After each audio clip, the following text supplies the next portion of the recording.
gola ormaa keessa osoo jirtu mana madaamii keessa osoo jirtu du'a warra kee du'a abbaa kee du'a haadha kee du'a ijoollee kee kana dhaga'u akkam ulfaata akkamitti boossee baafatta akkamitti gadditee baafattas iddoo kamitti boqattas iddoo kamitti jajjabaatta eenyutu si jajjabeessa eenyutu si boossisa eenyutu hirmii si baafachiisame dhuguman jedha baay'ee tokko hin ulfaatu. Mucattii kana viidiyoo ishee yeroon argu baay'ee tokkoon gaddee jechuudha. Sanuu madaamii viidiyoo irra dhaabdee yeroo isheen takka lafarra foqoqxu, takka kuftu, takka ciistu, takka kaatu viidiyoo waraabdee jechuudha. Maal taate biyya galuu barbaadda? Si geggeessu jettiin jechuudha. Garuu kana miti kan jechuun ni qabdu turte jechuudha. Dhugaa waaqa. Baay'ee tokko ulfaata. Namni tokko nama jiraatu sana nama nan jiraadhaa fi nama sanaaf hin hojjedha nama sanaaf hin barakoo kenna nama sanaaf jedheeni rakkadha yeroo jedhe nama sana du'aan dhabuu bakka waan jiraatuuf dhabaa jechuudha. Ofiisaayyuu waan jiraatuuf dhabaa jechuudha. Waaqni garuu sinaa oolchu nagaan siniif haa ta'u kabajamtoota hordoftoota keenya lafa jirtanitti nagaan siniif haa ta'u nagaa koo galata waaqaa ta'u waan akkanaa sinaa oolchu. Du'a dingataa sinaa oolchu balaa tasaa sinaa oolchu waan nama naasisu sinaa oolchu siniin jedha. Namni kamuu nagaa barbaada. Namni kamuu maatiisaa nagaadhaan hunda maatiisaa waan qabu hunda nagaadhaan deebi'ee arguu barbaada osoo hin hir'atin jechuudha. Garuu biyya namaa keessa gola namaa keessatti waan akkanaa yeroo dhaga'amu immoo baay'ee tokko haamilee nama cabsa. Garatti deemtu waan qabattu illee si wallaalchisaa jechuudha.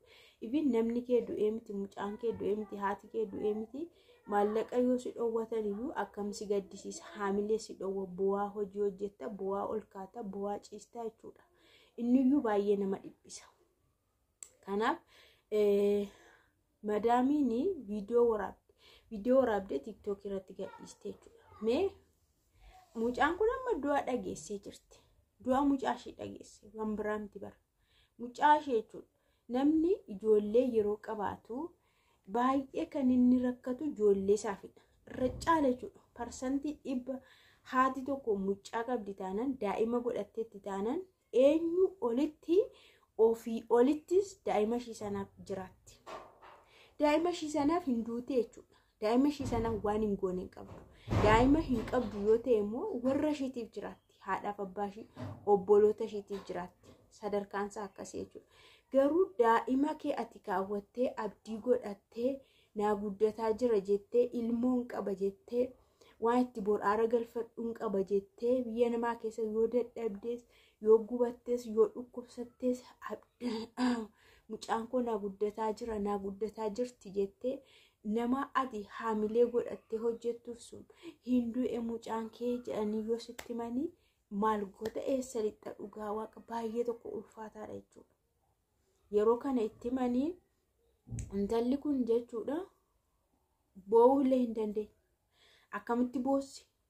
Amma nama miixatu beektu dahuudhaaf namni yeroo miixatu hin boo'u. Mimmaan fa'aa buusee hin boo'u. Garuu waan qabatu wallaala. Iddoo jedhu wallaala. Taa'uudhaaf isaan ta'u taa'uudhaaf ulfi rakkisaan. Lafarra ciisuudhaaf ammas ulfi rakkisaan.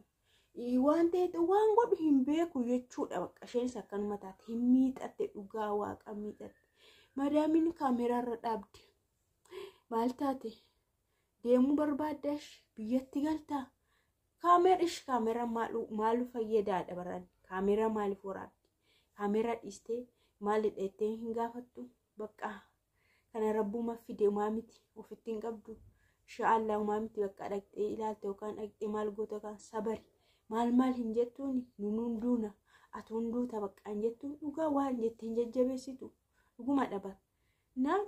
Baay'ee nama gaddisiisa yeroo kaamera namarra dhaabanni sanuu immoo kaamera sirra dhaabdee immoo TikTok ishee irratti immoo gadhiifattu madaamittiin baay'ee nama dhibaa jechuudha.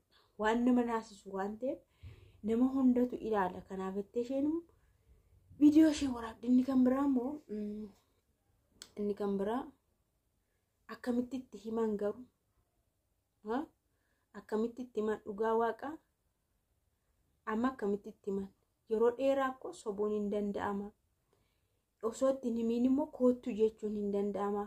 Dhuguma dhabar jechuun koottullee jedhanii dhukkubellee jedhanii kottuu jedhanillee dhufteetoo hirmii baafattee wayyu akka kotte jechuudha. Kallattiidhaan achitti akkasitti manii yookaan aariidhaan waan tokko gochuu illee dandeessi, of darbachuu dandeessi, of maal gochuu illee dandeessi hin beekamu. Namni akkaataatti keessi isaa laafaaf jabaataan jira.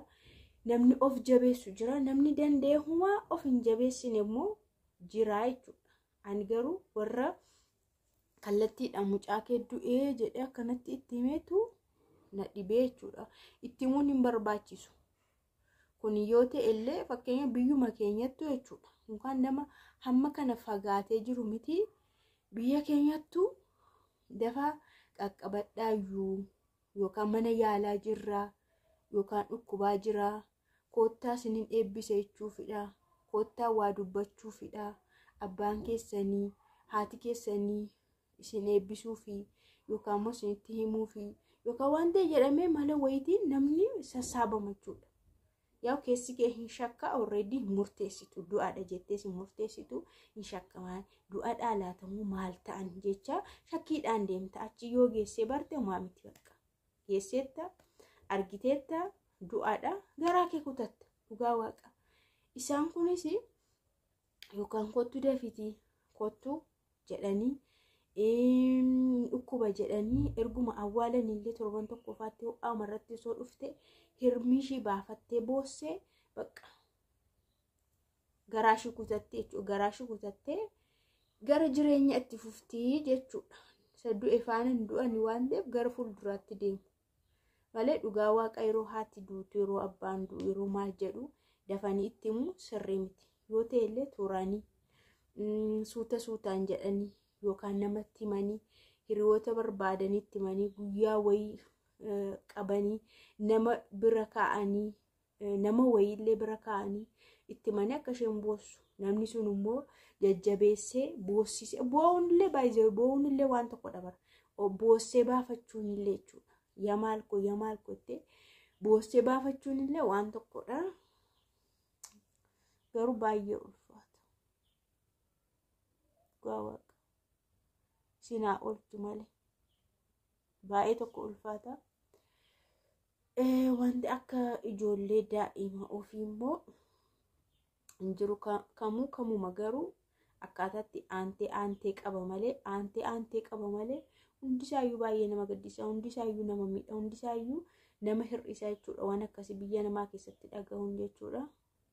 Egaa waaqayyo sinaa eeguu lafa jirtanitti osoo waan qabdan hin hir'atiin osoo maatiin keessan hin hir'atiin waan ijaan sinaa agarsiisu lafa jirtanitti nagaan sinii qabaa'e.